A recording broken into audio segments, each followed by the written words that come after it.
પાચન અને અભિશોષણ, digestion and absorption.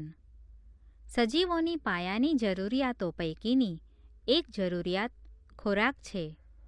આપણા ખોરાકના મુખ્ય ઘટકો જેવા કે કાર્બોદિતો, પ્રોટીન અને લિપિડ છે.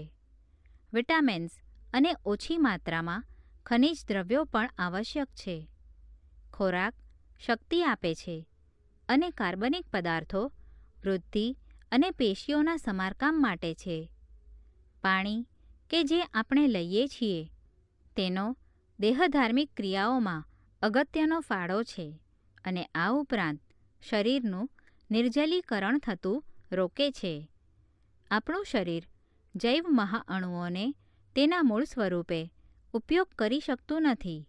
તેથી પાચનતંત્રમાં તેને નાના અણુઓમાં વિભાજિત કરી સરળ પદાર્થોમાં ફેરવવામાં આવે છે.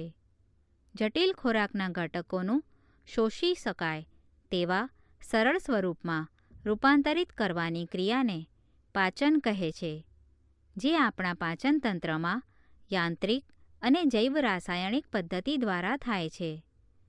માનવ પાચનતંત્રનું સામાન્ય આયોજન આકૃતિમાં દર્શાવેલ છે. પાચનતંત્ર, ડાયજેસ્ટિવ સિસ્ટમ. માનવ પાચનતંત્ર પાચન માર્ગ અને સહાયક ગ્રંથિઓ ધરાવે છે.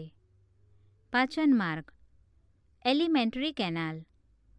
પાચન માર્ગની શરૂઆત અગ્ર છેડે મુખથી થાય છે અને તે પશ્ચ છેડે ગુદા દ્વારા બહાર ખુલે છે.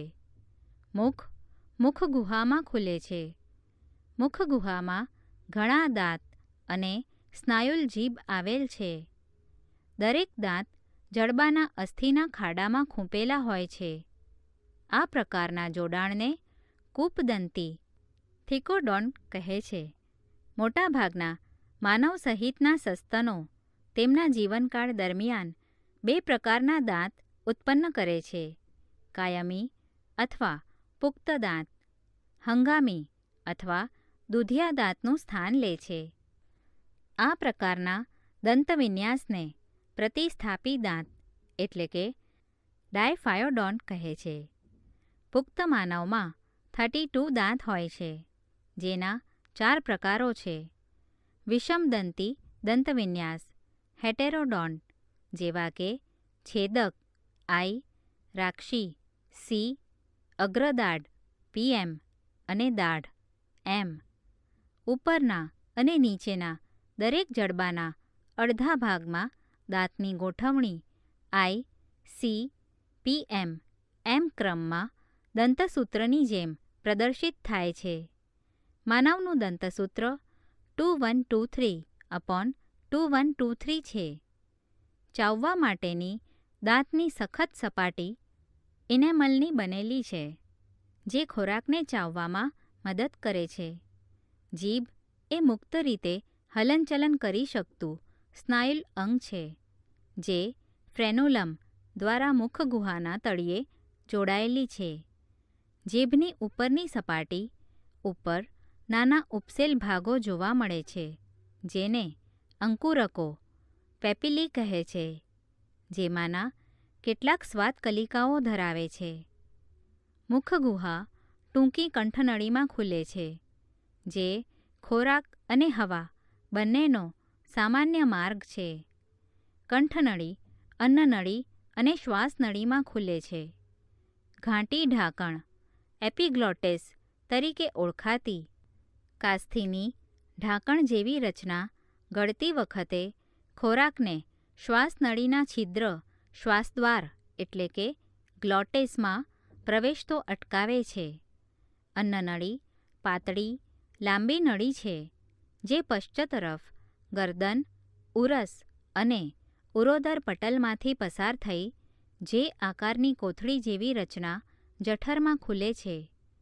અન્નનળીના જઠરમાં ખુલતા છિદ્રનું નિયમન મુદ્રિકા સ્નાયુ જઠર અન્નનાલીય દ્વારા થાય છે.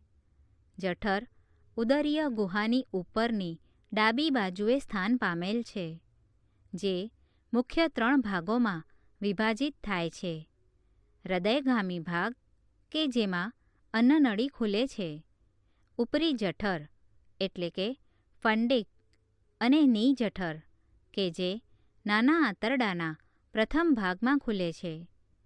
નાનું આંતરડું 3 ભાગમાં વિભાજિત થાય છે. યુ આકારનું પક્વાશય, લાંબો ગૂંચળામય મધ્ય ભાગ મધ્યાંત્ર અને ખૂબ જ ગૂંચળામય શેષાંત્ર. જઠરના પક્વાશયમાં ખુલતા દ્વાર એટલે કે છિદ્રનું સંચાલન ની જઠર મુદ્રિકા સ્નાયુ દ્વારા થાય છે.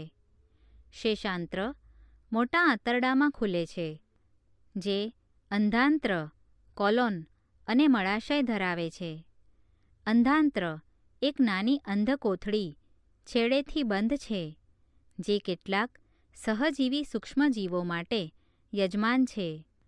અંધાંત્રમાંથી સાંકડો આંગળી જેવો નલિકામય ભાગ નીકળે છે, જેને આંત્રપુચ્છ કહે છે, જે એક અવશિષ્ટ અંગ છે. અંધાંત્ર કોલોનમાં ખુલે છે. કોલોન 3 ભાગમાં વિભાજિત થાય છે: ઉર્ધ્વગામી કોલોન, અનુપ્રસ્થ કોલોન અને અધોગામી કોલોન. અધોગામી કોલોન મળાશયમાં ખુલે છે, જે મળદ્વાર એટલે કે ગુદા દ્વારા બહાર ખુલે છે. પાચન માર્ગની દિવાલમાં અન્નનળીથી મળાશય સુધીના ભાગોમાં 4 સ્તરો આવેલા છે, જેવા કે લસી સ્તર, સ્નાયુ સ્તર, અધઃ શ્લેષ્મ સ્તર અને શ્લેષ્મ સ્તર.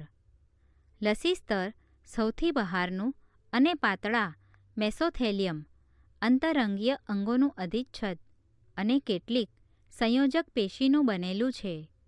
સ્નાયુ સ્તર અંદરની તરફ વર્તુળી સ્નાયુઓ અને બહારની તરફ આયામ એટલે કે સરળ સ્નાયુઓનું બનેલું છે. કેટલાક ભાગોમાં ત્રાંસા સ્નાયુઓનું સ્તર ઓબ્લિક મસલ લેયર આવેલ હોય છે. અધઃ શ્લેષ્મ સ્તર ચેતાઓ, રુધિર અને લસિકા વાહિનીઓ યુક્ત શિથિલ સંયોજક પેશીનું બનેલ છે. પક્વાશયના અધઃ શ્લેષ્મમાં ગ્રંથિઓ પણ હોય છે. પાચન માર્ગની ગુહાનું સૌથી અંદરનું સ્તર શ્લેષ્મ સ્તર છે. આ સ્તર જઠરમાં અનિયમિત ગળીઓ એટલે કે રૂગે બનાવે છે અને નાના આંતરડામાં રસાંકુર, વિલાઈ તરીકે ઓળખાતા નાના આંગળી જેવા પ્રવર્ધો આવેલા હોય છે. રસાંકુરની સપાટી ઉપર જોવા મળતા કોષોમાંથી સૂક્ષ્મ પ્રવર્ધો નીકળે છે, જેને સૂક્ષ્મ રસાંકુરો કહે છે, જે બ્રશની સીમા બ્રશ બોર્ડર જેવું દેખાય છે. આ રૂપાંતરણ સપાટી વિસ્તારને ખૂબ વિસ્તૃત કરે છે. રસાંકુરોમાં કેશિકાઓનું જાડું અને મોટી લસિકા વાહિની કે જેને પયસ્વિની એટલે કે લેક્ટિયલ કહે છે, તે આવેલ હોય છે.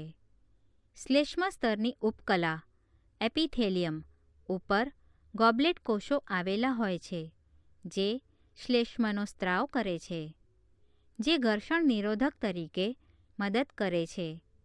શ્લેષ્મ સ્તર જઠરમાં પણ ગ્રંથિઓ જઠર ગ્રંથિ બનાવે છે અને આંતરડામાં રસાંકુરોના તળિયાની વચ્ચે ખાડાઓ એટલે કે લિબર-કુહન ગુહાઓ બનાવે છે.